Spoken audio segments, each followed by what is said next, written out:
He's with us live, and thank you very much indeed for your time. Were you surprised to see that racial inequality was the second most important issue to voters?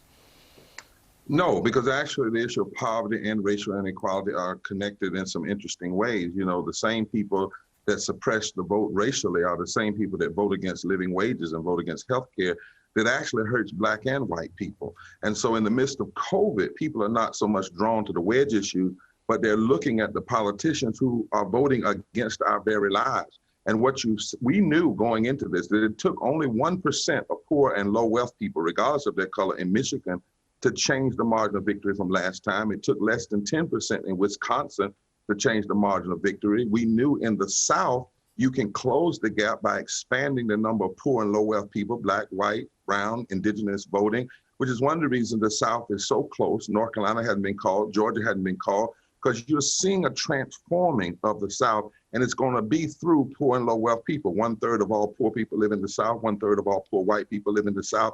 80% of the people in the South, regardless of color, want a living wage.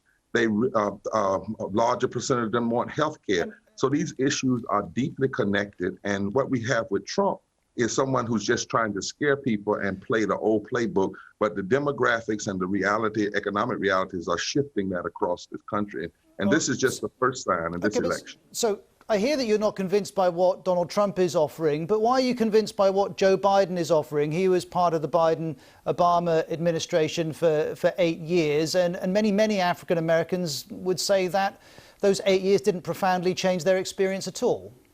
Well, not many, a few that are uninformed. The fact of the matter is that unemployment in the African American community dropped extraordinary among Biden and Obama. They brought us out of a depression. Trump likes to say he did more for African Americans than almost Abraham Lincoln. That's not true. The health care plan, the Affordable Care, even though it was not full health care, gave more African Americans health care and protection from being cut off of health care with the pre-existing condition than in the history of this country. And so we cannot say, in fact, things did not change. They did. And Biden is talking about living wages. And if you pass living wages, 49 million people rise out of poverty the minute you have $15 in a union. Biden is saying, I'm going to expand healthcare. That's going to help African Americans, going to help poor whites, going to help brown people. That's why you have 20 million votes that are not counted yet.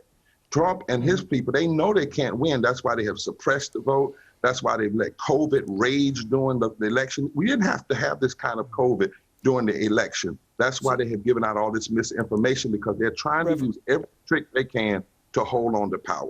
Reverend Barber, thank you very much indeed for talking to us. The Trump campaign is, of course, maintaining its handle